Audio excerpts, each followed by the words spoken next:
Everything's set here. How's everybody's weekend so far? Doing good? Been a cool one. Probably the last cool weekend we have. I don't know. Never know. We've had snow in May, so we could. There's always that hope. Huh? That's right. It's a good day.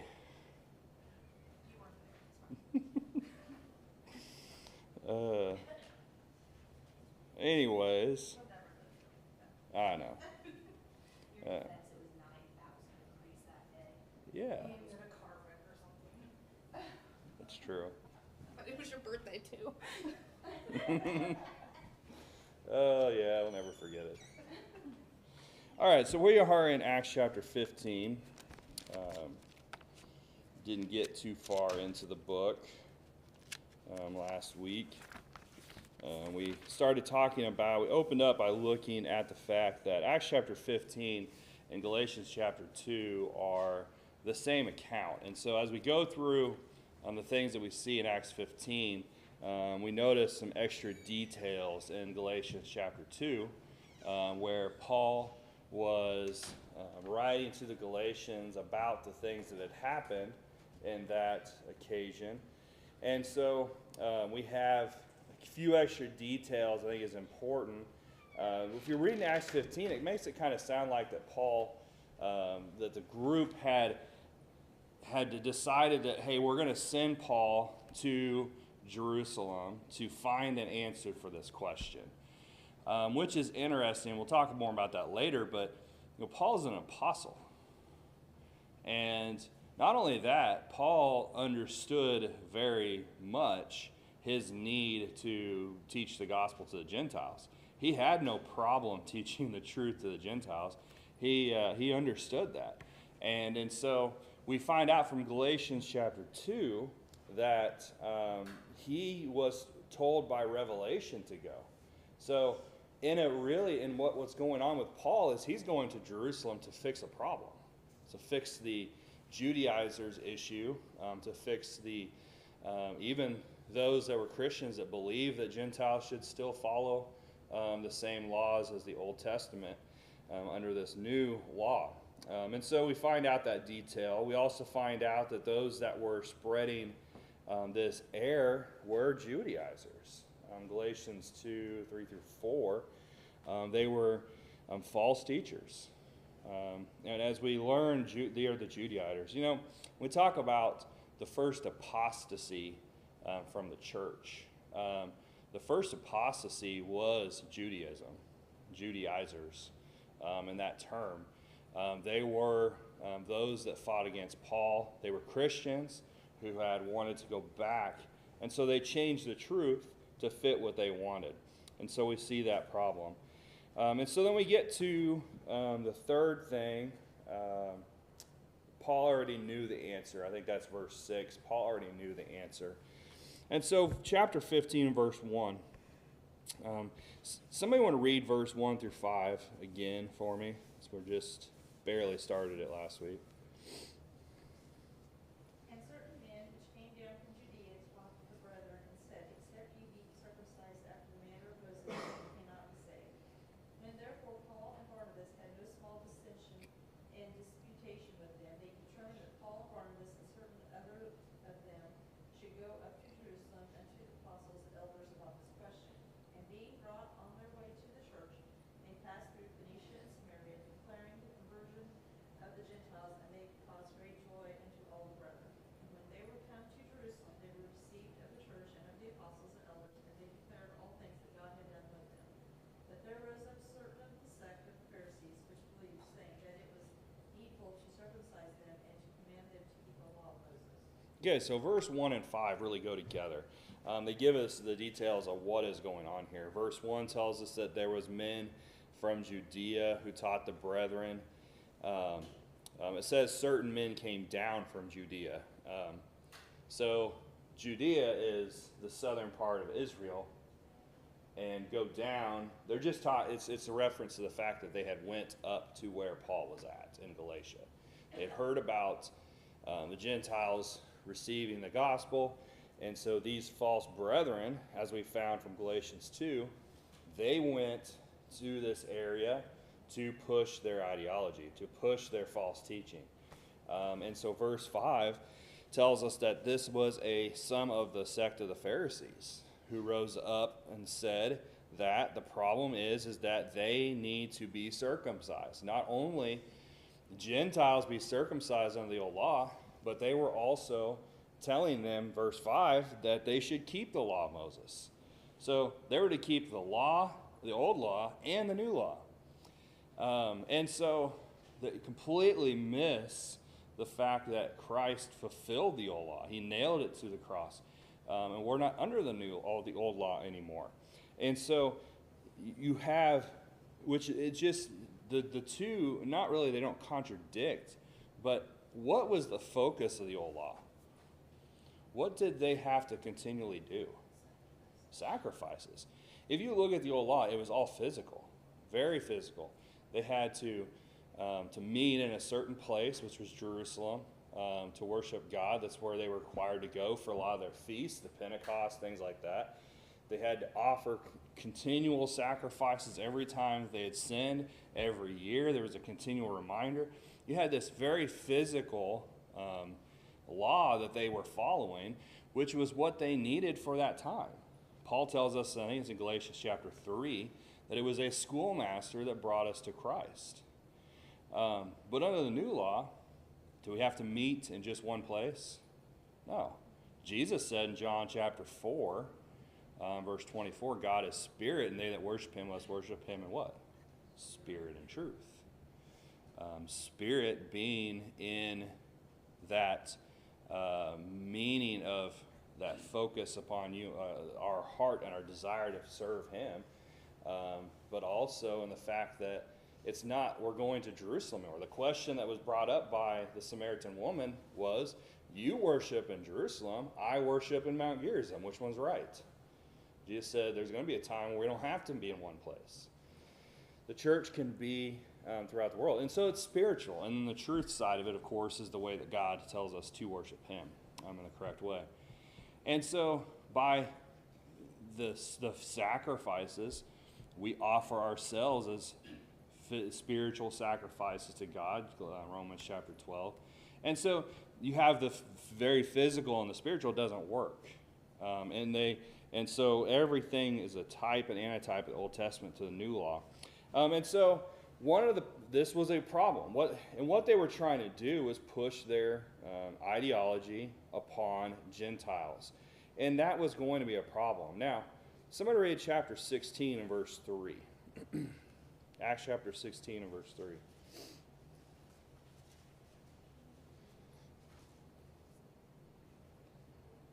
Paul wanted to have him go on with him, and he took him and circumcised him because of the Jews who were in that region, for they all knew that his father was Greek.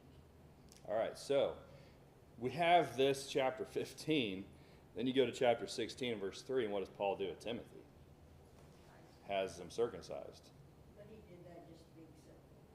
Yes. And so then Galatians 2 and verse 3, somebody read that.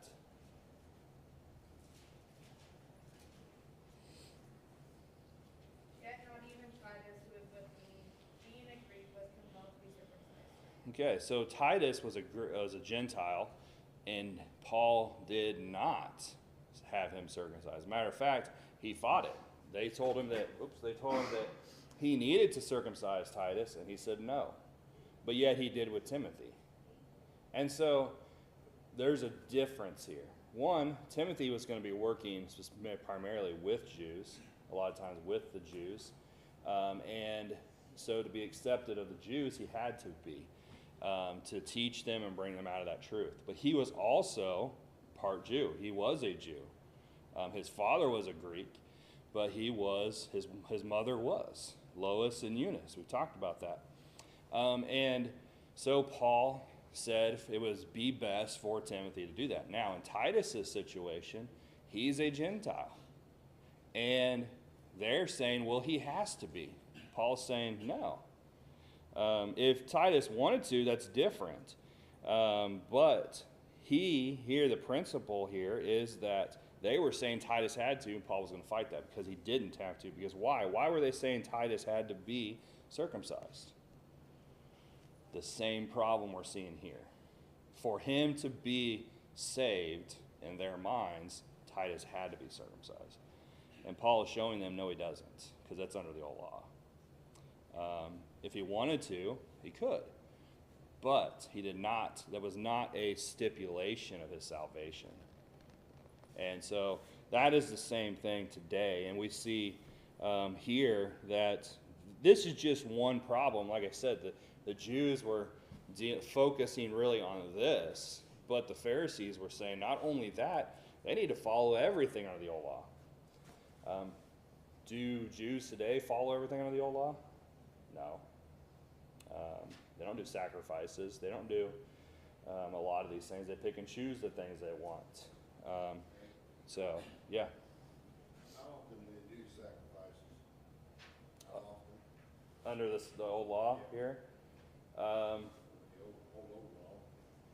the temple was open every day So, for so sacrifices. the priest in this day, sacrifice, next day, no sacrifice. It may not be the same person, but it would be, you think about the thousands and millions of people that lived in Israel. That temple was constantly had people coming in and out, offering. So not only were sacrifices done for sin, but there was also sacrifices for cleansing and things like that was done.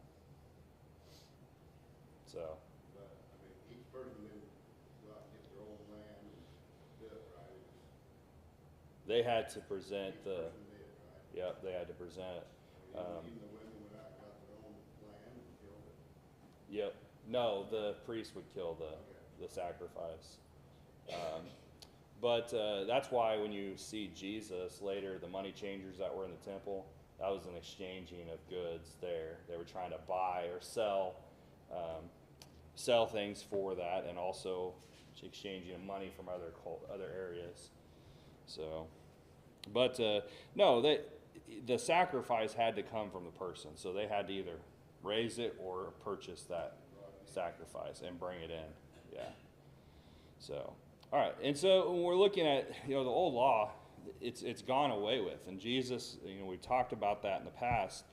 And we're under the new law. And so what they're trying to do is really no different than what we see to many denominations, all denominations really do today, is take the truth, either pull things out that they don't like, or we're going to add certain things. And so this is exactly what these Judaizers were doing. They took the truth, which they had, and they added to it. By adding the old law was adding to it. It's no different. And so Paul was fighting this. And not only that, we're going to see that the apostles and the elders and those in Jerusalem questioned it. They were Jews. They grew up with the law. They're completely surrounded by this environment. I think they were struggling with it, and it took Paul to show them that that's not true. And I think that kind of brings up another thought of the fact that even though the apostles were inspired, they also forgot things. They also may not have listened. Remember, think about Peter. Peter stood up in Acts chapter 2, and he said that the gospel was for their children and those that are far off. Acts 2 and verse 39. What was he talking about? Talking about the Gentiles. He didn't understand that until Acts chapter 10. So, just interesting thoughts there. All right, so we have this problem. Verse 2 then. It says, therefore, when Paul and Barnabas had no small dissension and dispute with them, they determined that Paul and Barnabas and certain others of them should go up to Jerusalem to the apostles and elders about this question. So it kind of seems like that they had chose Paul and Barnabas to go there to find the answer, but it doesn't say that here. It just says to inquire about this question, to go up to them about this question, which, as we see from Galatians 2, Paul was told by revelation to do this. Therefore, I think he was going down to reveal the truth to them. And so Paul and Barnabas stand up for the truth. Paul understood it, and really we're going to see Peter understood it too, of course, because of Acts chapter 10.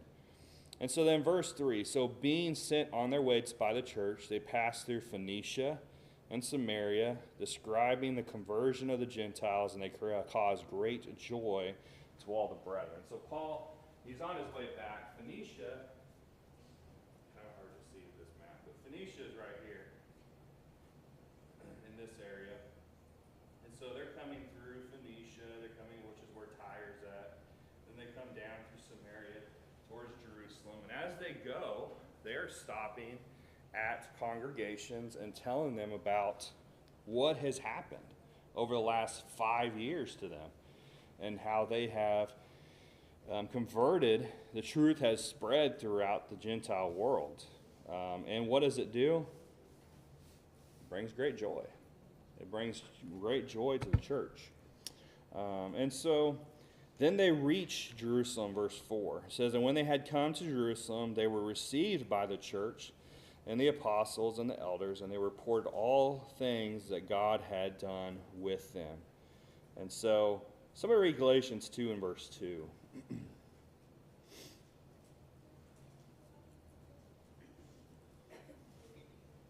I went up by revelation and communicated to them the gospel which I preach among the Gentiles, but privately to those who were of reputation, lest by any means I might run or had run in vain.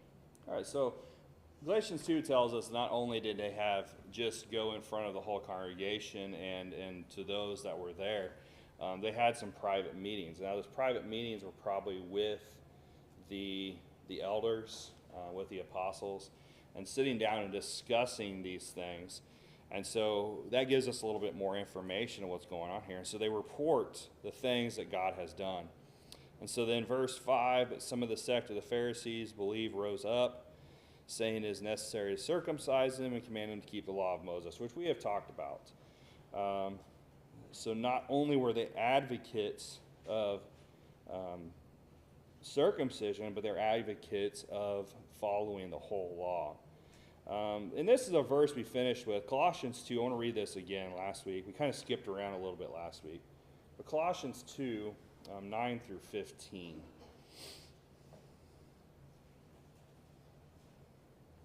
Somebody want to read that? Colossians 2, 9 through 15. But isn't that verse 5 doing what the church asked them to do? To go and inquire about the question?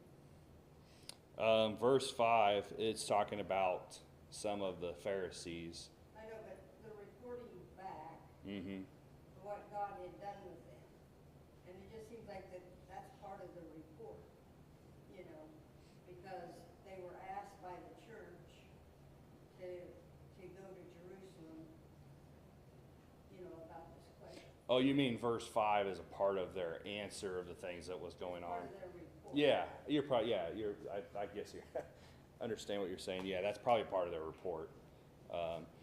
But I think this problem was also going on in Jerusalem, and so, because they came from Jerusalem to go up there.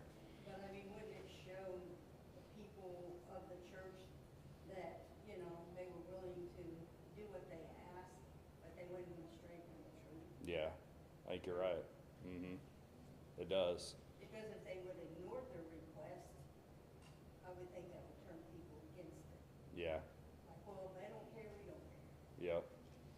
Yeah, so they requested them to go because they wanted to answer. And as we're going to find out through the rest of the chapter, they have letters that they send back about what they should really focus on. And so, yeah, so that told them that, hey, they went and did what we asked them to do. So, yeah, it's a good point.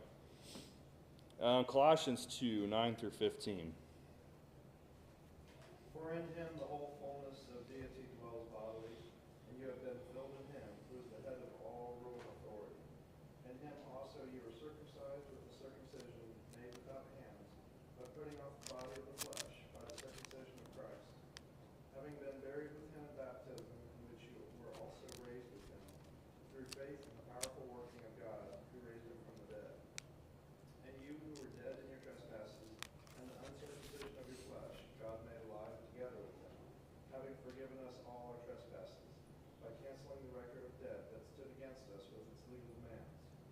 this he set aside, nailing it to the cross. He disarmed the rulers and authorities and put them to open shame by triumphing over them in him. All right, so here Paul writing to the Colossians, he's saying that they are circumcised. How are they circumcised? The heart. It was a circumcision of the heart. And what does it mean to be circumcised of the heart? We're not trying to get, in graphic and detail what, circumcision is, but the purpose of that is removing something. And so with circumcision of the heart, what are you removing? Yeah, the sin, that old person, that old life. And so when we become a Christian, we, in a sense, are circumcised. The whole idea of circumcision started in the days of Abraham. And God told Abraham that he was to be circumcised, and all the generations that followed were to be also. And the purpose of that was a covenant with God, right? It showed their covenant with God. When we become a Christian, we circumcise our hearts. We get rid of that old man, Romans 6, put to death that old man, that old person. And we therefore have made a covenant with God at that moment that I am going to follow you. And so that's what he's talking about here. He says you were circumcised, not with this circumcision of the hands, not this physical circumcision, but you were circumcised by putting off the body of sin. And so, as Paul describes this, I'm sure this is part of his conversation. We're not told that in Acts 15, but here he's describing it in Colossians 2. He understood what that true circumcision was to be. And so you and I are circumcised today. It's just spiritually, with our hearts. And we make that covenant with God. And really, you think about there's a lot of aspects of that. It's kind of, you gotta realize the bathroom situation then. People would know, other men would know if they were not Jew or Gentile, or they would know the difference. That's why Timothy was circumcised. That's why they wanted Titus to be circumcised. And so there was something visually they could see. Now, today, people know that we are circumcised of the heart by what? How we live, how we act, the things that we choose to do. And so we still visually can show to people that we have a covenant with God. And so a lot of similarities there. Interesting why in that. All right, so Paul tells them this is not a physical, but yet this is a circumcision of the heart, Colossians 2. Now, let's go to verse 6. I'm going to read, let's see. Let's read down to verse 11. Somebody, please. Acts 15. And the apostles and elders came together for to consider of this matter. And there had been much disputing. Peter rose up and said unto them, Men and brethren, ye know how that a good while ago God made choice among us that the Gentiles by my mouth should hear the word of the gospel and believe. And God, which knoweth the heart, bear them witness, giving them the Holy Ghost, even as he did unto us, and put no difference between us and them, purifying their hearts by faith. Now therefore write Timothy God to put a yoke upon the neck of disciples, which neither our fathers nor we were able to bear.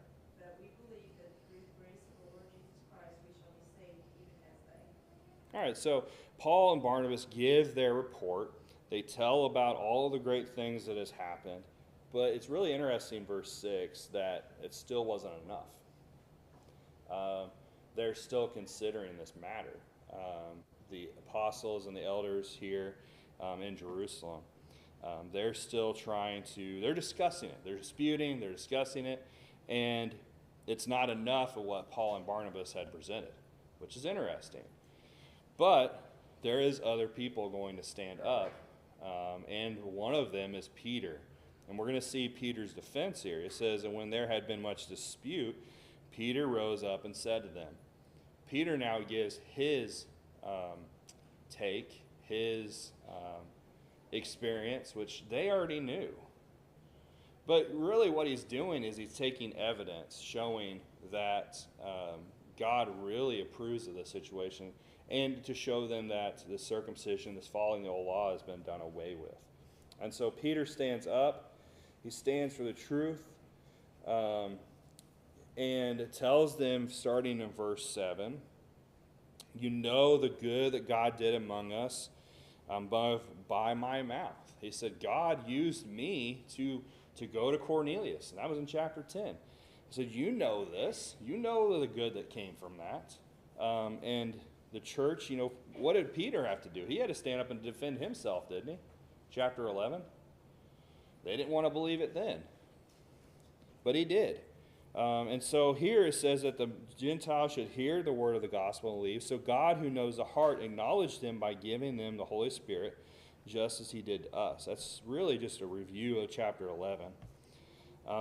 And made no distinction between us and them, purifying their hearts by faith.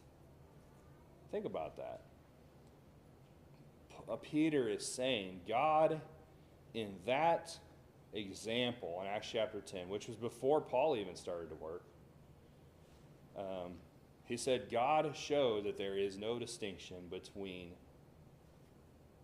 Jew or Gentile. We looked at this last week briefly, but somebody read Galatians 3.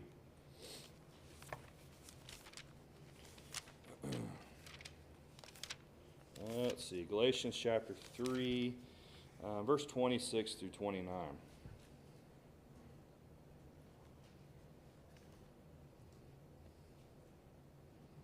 For you are all sons of God through faith in Christ Jesus. For as many of you as were baptized into Christ have put on Christ. There is neither Jew nor Greek, there is neither slave nor free, there is neither male nor female, for you are all one in Christ Jesus. And if you are Christ, then you are Abraham's seed and heirs according to the promise. Okay, verse 28. There is neither Jew nor Greek. That is the problem they're dealing with. Under the gospel, we are all one. God makes no distinction. You go to Romans chapter 2 and see that. God makes no distinction. God is no respecter of person. Then also he says there's neither slave nor free. Our status in life does not matter when it comes to our salvation, or to God at all. A person can be poor and not known by anybody, or it could be the richest person, be the president of the United States. It doesn't matter. We're all equal. For the next part, no, there's neither male nor female. And so it does not matter. God rewards each person based upon their righteousness, based upon their faithfulness. He rewards them equally. There's no difference between Jew or Gentile. There's no difference between status in life, and no difference between male or female. We all receive the same reward. What is that reward? Verse 24, verse 29. And we are Christ and your Abraham's seed and heirs according to the promise. And so God has shown through Peter, through Paul, the things that had happened there, that the Jews and the Gentiles were the same. And so Peter continues to defend truth and says in verse 10, it says, now therefore, why do you test God by putting a yoke on the neck of the disciples, which neither our fathers nor we were able to bear? What does he mean by that? What is that yoke that he's talking about?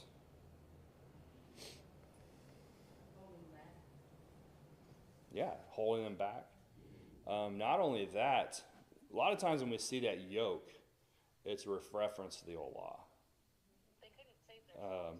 And so you have this yoke. He said, why are you trying to put this yoke upon these people? What verse was that? That was verse 10. They were not even able to keep the law. Who was the only one to be able to keep the old law perfectly? Jesus. Could they live righteously under the old law? Yes. We see many examples of that. We're told that John the Baptist's parents were living according to the law. Doesn't mean they weren't perfect. But we see here that they were not able to bear that law. And says, why would you take that law and put it upon them? It was a burden upon them. They had the continual remembrance of sins, the sacrifices, all of that. Why would they want to follow that anymore? The purpose of the old law was to bring them to Christ. That purpose of the old law was to teach them what sin was, Romans chapter 7. And really to teach them the consequences of sin. They saw that visible aspect of their sins being slain in front of them. And so why would they want to see that? Why would they want to be a part of that anymore? Because God has given them something better. And that's the whole book of Hebrews, really. If you sit down and read the whole book of Hebrews, it's about how it's better, how the truth or the New Testament is better. We live under a better covenant with better promises. Why would you want to put that back on them? Why would they want to follow it? I don't know. But maybe because of the fact that that's what they grew up doing. And they just wanted to continue that. And so Paul tells them here, or Peter tells them here, they weren't even able to keep it. Verse 11 then, it says, "But we believe that through the grace of the Lord Jesus Christ, we shall be saved in the same manner as they." The gospel is for all, and that's important. Now, it's kind of a side note. This is amazing what Peter is saying here. I mean, it's in defense of the truth, everything like it should be. So I'm going to read Galatians 2, verse 11. Remember, Galatians chapter 2 is the same account. Now, I don't know if all of Galatians chapter 2 is. If it was, and this is very interesting what Peter does here. Galatians 2, really verse 11. Now when Peter had come to Antioch, I withstood him to his face, because he was to be blamed. What was he to be blamed for? If you were continuing reading, what did he do? Those from James came, and when he saw them, he was eating with Gentiles, he got up and left. So it's interesting that Peter is here standing up for the truth. How many times does Peter do that? I mean, that's just really his characteristic. He's one that's eager to stand up, and when he was in front of Jesus, he said, "I will never betray you," right? And what did he do? He's human. And he was very eager to do the right thing, but he wasn't perfect. And we see that continually, really, through his life. He did it again here. He knew the truth. He knew what he needed to do. He was eager to stand up for it, but then swayed under peer pressure, really. And so that brings us now to verse 12. So we want to read verse 12 through 17.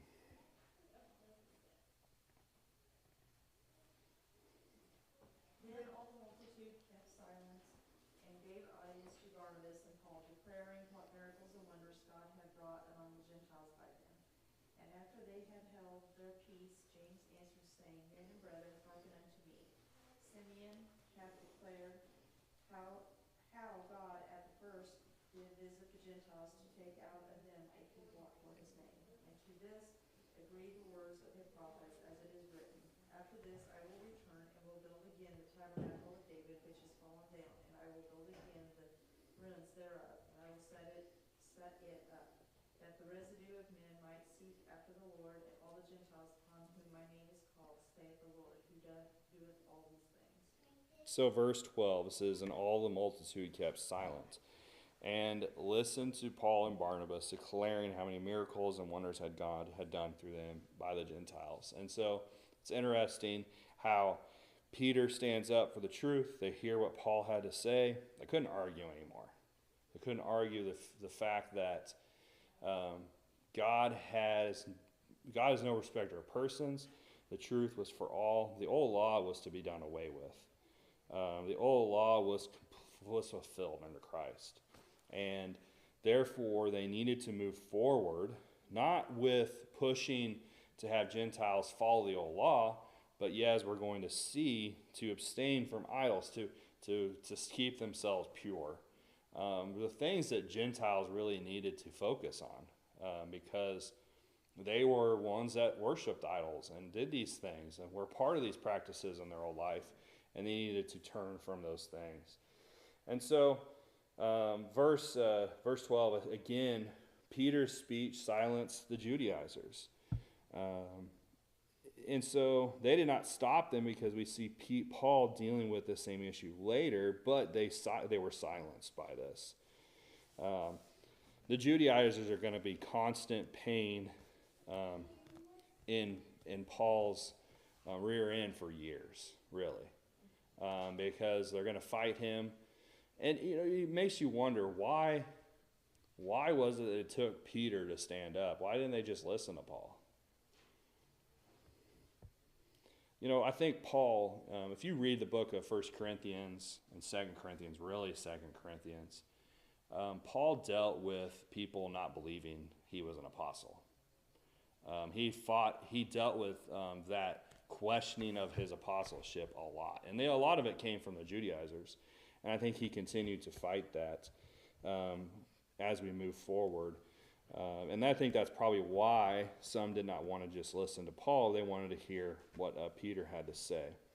And so verse 12 really sums up chapter 13 and 14. It says, they kept silent, and Paul and Barnabas declare the miracles that were done.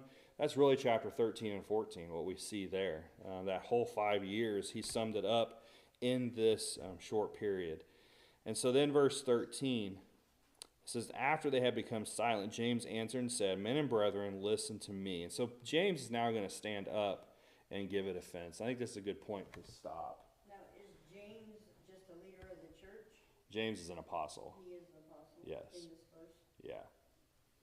Yep.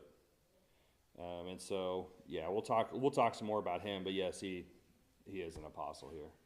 So, and he's going to stand up and defend the truth also. But it's interesting about James is he waits until all the evidence has been shown and the facts were put out.